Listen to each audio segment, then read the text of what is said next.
slash dramatic slash terrible story that happened to me when I was 8 in Ireland, and I'm wearing my onesie today, yay! And it's a little panda. I really like it. And I just finished filming a haul on Jazzy Girl Stuff, which is the channel I do with my best friend, Hope.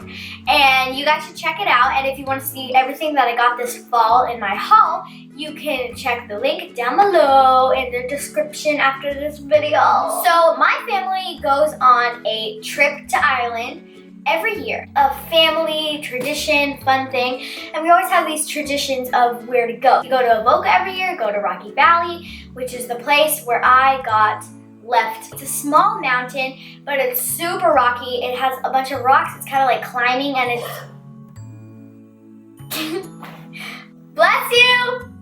It's not very steep, but it's still really rocky, and there's like these plants that are overgrown across this pathway, and they're like really spiky, and there's nettles. And if you don't live in Ireland, you wouldn't know, but nettles are like kind of like America's like bees, I guess. They're like plants that sting you, and they really hurt, so you have to be careful when you do it and go like this. And you have to wear like long sleeves and long pants when you're going to Rocky Valley. So we were all heading up, and during the heading up, it was fine. We made a single file line and all went up, and I was in the very back, so I could see where everyone was going. And then we finally got to the top, and at the top, we just had like a little picnic. We had like sandwiches, chocolate fingers, like juice boxes and stuff, and we still do picnics like that. They're so good. And then we were finally heading down. My parents are slow walkers because they're, parents, and they didn't leave for like 10 minutes after all the big kids left. So it was Matthew, my oldest brother, Lily, my teenage sister, Laura, my 12-year-old sister, and me. We're all heading down. They were going so fast.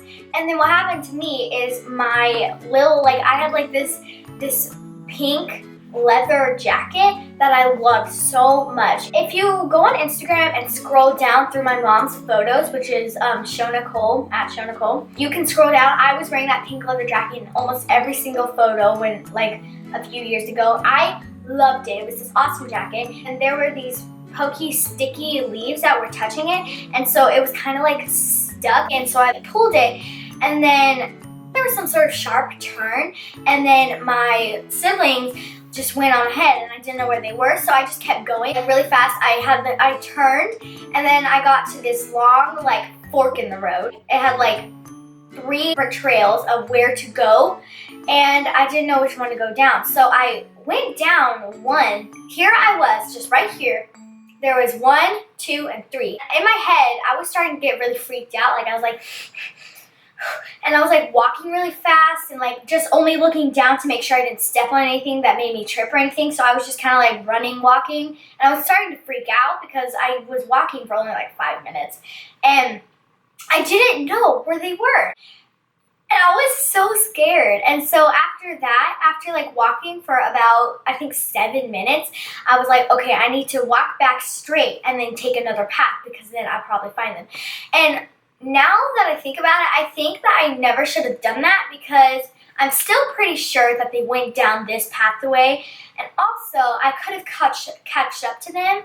And if I went back and into a new pathway, I would have lost them even more, and they would have had more time to get back to the cars. So I went all the way back down the path that I just went down, and I went to the middle one, and I was going down that, and before I started walking down there, I was crying, and I was just and tears were rolling down. I was so sad, and I was so scared. But then I thought, hang on, maybe I should just wait here because my parents are going to come down in a second. And I'm still very impatient. I am not a patient person at all. At all. Oh my goodness, that's really hard to say. I was not patient, so I didn't really wait. I just waited for about 3 minutes for my parents, and they didn't come down. So I was just whatever, I'm just going to take another path. I went down the middle path, and still there was just a bunch of leaves, and I couldn't see anything without touching my hands too. My hands were sore, and I was freezing because it was Ireland. And it was terrible. I was crying this whole way down. I was just going down this path literally. I don't have a very good fake cry, but I was just crying going down. And then I was like, okay, I need to go on this other path. And so what I do remember is I went down this third path now. And, okay, the floor, it was like all dirt because it was a mountain, but there was no grass though. And it was like flat. And then in the middle of the path, there was like this huge lump. So it was kind of like a bowling alley, but like, I don't know. It was like deep and then up. The parts that were deep had like mud and wetness in them. I was going down a trail that wasn't so like thin with plants and everything. The plants were like all the way over there. And so it was like really roomy, and I thought that this is where I was gonna find them. And I kept going down, and then I got so scared because I couldn't find them after walking for 10 minutes, or I actually don't really know. But like I was walking for a long time, and then I just like stopped walking, and I was like thinking, I'm never gonna find them. I'm never gonna find them. Oh my gosh, my life is over. And then I sat down, and I just like sat on the little like lump part, tucked my legs like this, and started crying like this in my legs. I was like, I'm never gonna find them. I'm gonna get lost here in Ireland forever. I was so scared. I thought I was never gonna get home. I thought since I couldn't find them, I was gonna miss my plane back to America, and I was never gonna get home. I thought I was gonna be there by myself and turn into Tarzan and live by myself in the wilderness. I was so scared. And so I went back up the path, and I was down there for so long because I was just crying and praying. I was like, God, what am I gonna do? The plants were so high, I couldn't just look up and like see them. So I went back up to like the big circle that had all the different pathways. And at that point, I was major crying. And then I started screaming. I started going, help! Help! Like with a really high-pitched croaky voice. I was like, help me, please! Help! Help! Help, Mom! Dad! And I was jumping. I was so scared. I was like, help, Mom! Dad! And I was like waving my hands in the air. And then I was assuming that my parents were down there by now. Like while I was down there crying, my parents came from the top of the mountain, went down, went the right pathway, which I still think it was here. I think it was there.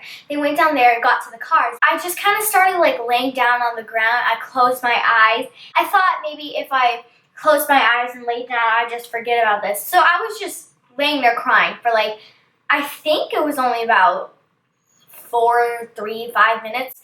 And then I heard my dad like, "Hey!" I got up and I was like,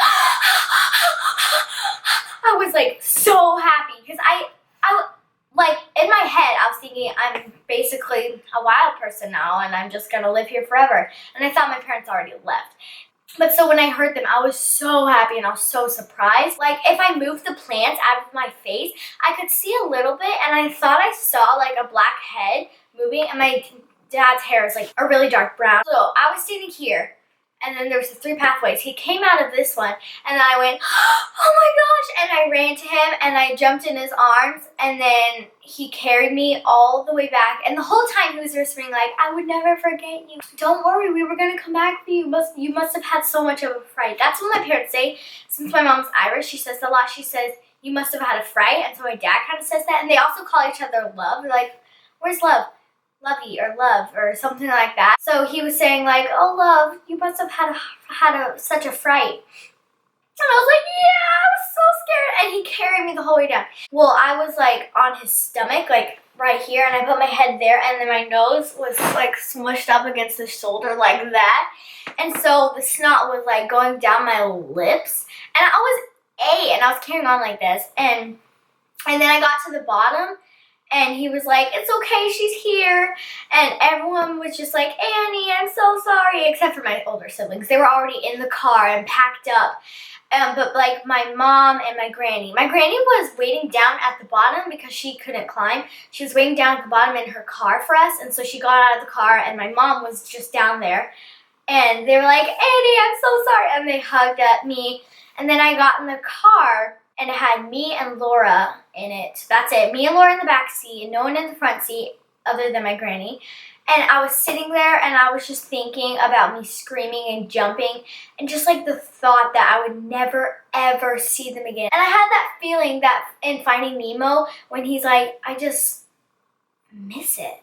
I miss them. Or in Finding Dory, I just have the feeling that I miss them. Do you know that feeling? And then Nemo's dad is like, yeah, I do.